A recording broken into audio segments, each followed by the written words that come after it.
Good afternoon, YouTube. It is I, Danielle, better known as Danielle, out medium, in a bit of change of view today.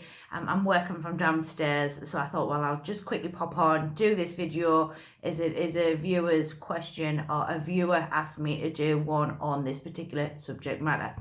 So in today's video tutorial up for discussion, we're going to take a look at clairsentience and some exercises I can give you to help you broaden that, not only when you're working with the spirit world, but also here, and give you a few facts and tips in the intelligence in order so that you better understand this particular Claire. Clairsentience is an ability to feel the spirit world. Now, don't get this confused with clairempathy. Clairempathy is a completely separate thing, and I will do a video on that one in due course. Clairsentience ability to feel personalities, and its ability to feel a sense of growth, with a feeling of maybe rings on you, watches, a feeling of a passing. So maybe for me, when I work clairsentience for a heart attack, I get a massive stabbing in my heart. So I know that I'm working with somebody who has passed to the spirit world with connections to a heart attack.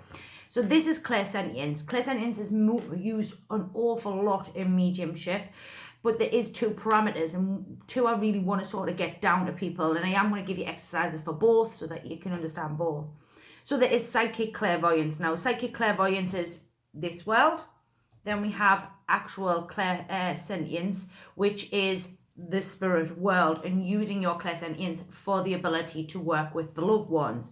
Now, psychic clairsentience, I think I may say clairvoyance there previously, so my apologies if I did.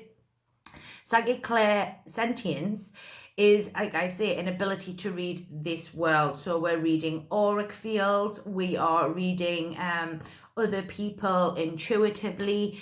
That is what we call psychic clairsentience. And psychic clairsentience is massively confused sometimes with actual clairsentience, which is using for the spirit world. I hope I haven't lost anybody here just yet. So let me give you a couple of exercises now. Let me sort of get in the intelligence, and let me sort of give you the facts behind it. We can't link in anybody who hasn't allowed us, either through the subconscious, which is through the thought-based matter, or given us permission, as in verbally or as in written context. So we have to always understand that them two parameters have to be there. And in order to test the psychic clairsentience, you either, one, somebody's going to have to have given you permission subconsciously, which is through the thought-based matter, or they have given you permission, as I say, either through written or through speaking. And the best way we can do this is as you would instinctively feel the auric. Now, you can do this with your hands, so you can maybe start with your auric field here, and when you're sitting in the power, and just sort of feel your energy. So you would just become aware of you and your energy and what it feels like. Now, I have done an awareness video within the channel. I'll put it at the end. Check that one out.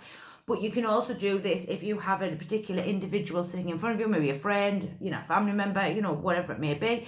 And you can sort of tap in and have a feel of what they maybe feel like. Now, you don't want to be seeing images, and you don't really want to be getting words here. You want to be feeling this. You want to be feeling that person. So what kind of personality they had, what kind of maybe, where they are within their sort of auric field of how they feel and the way they feel and why they feel that way. Having just a feel. Now, you got to trust this. It's inevitable. You got to trust what you're being given, and you got to go with that. And then obviously you can then give that feedback and see if you get some, give that stuff back and get some feedback and see how precise you were. And if you weren't, what could you do instinctively to maybe alter that? And maybe instead of using hands, just sort of ease your body in and then ease your body back out.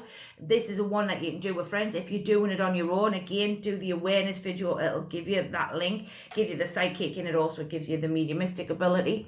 But also what we want to do is also try this out with nature. So as many of you know, everything has an auric field. Everything has the ability to be able to be read in this world, as in within the mediumship world as well, or within the spiritual realms.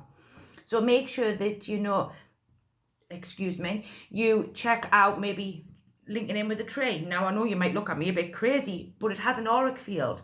Your animals have an auric field, and one of the communications I don't see a lot done is animals. So if you really want to do animals more, so dogs and cats and things like that, you know, link in, you could maybe feel their illnesses, their pains, you know, these types of things. Trees, like I say, lots of people aren't too keen on hugging trees and linking in trees, but it's part of nature, it's part of this world, it's part of that psychic ability of clairsentience, and you can do these on your own. Now, obviously, you're not going to get some feedback with the dogs unless you're taking it to the vet, of course, and the trees, but it's just trial and test here, you know, it's just sort of having a bit of fun. Got to have some fun here with your development. I see development, especially with my students in my classes and, you know, things like that. They get themselves, you know, really caught up, and you've got to understand that your development's meant to be fun. You're meant to be learning. You're not supposed to be so restrictive, because the more restrictive you are, the more harder it is for that development to come in. Learn to have some fun with your development. I mean, when I do my classes now, they're full of fun, because it's one of the easiest ways for people to learn and to get it and not feel that pressure so much. So there are a couple you can do on the Clairsentience Psychic.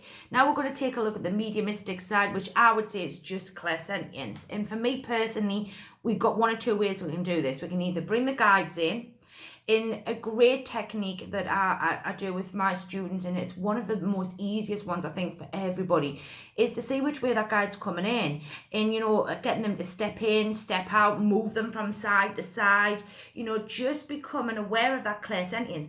Then the next thing you could do is actually use your intention, and if you already have your guides in place, and say, look, I would like to, you know, maybe go on a bit of a walk. What can you show me on a clairsentience link?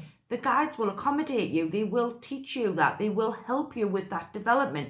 And this is where I talk about so massively within the movement of using our guides for development, because they are highly intelligent. Again, using the intelligence, because these guides know your mind better than anybody, and they will be able to develop you and help you along that path. And it's fundamentally really important that we use your guides for the purposes in which that this particular topic we can do. So then there's another one. So if you haven't got guides in place, I've got to look at the fact, let's use our loved ones. Yes, folks, they're there. Sorry, that's just my laptop in the background. Yeah, them loved ones are there. They want to help you. Your loved ones are always with you. They're always taking good care of you. So why not get them involved in some of the exercises? Let me tell you a little story. My Nana Patsy, I've been talking about it quite a bit here on the channel. You know, when I first started my mediumship, she was there for me loads. You know, she doesn't come as much now, but she still comes, you know, if I need her and whatnot. And she worked within my team. She worked around and about my team. She helped me with my development. And this is really good if you haven't got guides in place, asking your loved ones to step forward and working with their personalities, working with that height or that weight or, you know, these particular conditions, you know, these types of things. They will help you, they will assist you, and if not, they'll bring a helper along with them who can assist you more. Again, all intention based, you know, what you connect to is what you connect to. Trust in that. Learn to work with this. It takes a little bit of practice. It does come and it will come. You just got to give it some time. Lots and lots of people, I've been doing some surveys across a few different of the social media platforms about what people are really like to say with connections to the channel. The channel's going to be taking a different approach, still doing a lot of development, but we're going to be adding some new things in, which I know lots of you have wanted and have been asking me for. And I'm very excited to bring that to you. It's just taken me a while to get it all packaged up and into a good place. So I hope this one's helped a couple of the lovely ladies who asked me about clairsentience and how to improve that. And hopefully you can have some fun with it. Let me know. Give me some comments in the box. Let me know how this one resonates for you. Like the video, share with friends. You know, I look forward to hearing your feedback. Have a great Sunday. It is Sunday today, but unfortunately I'm still working. And have a lovely day, and I'll see you all on Tuesday. Bye-bye for now.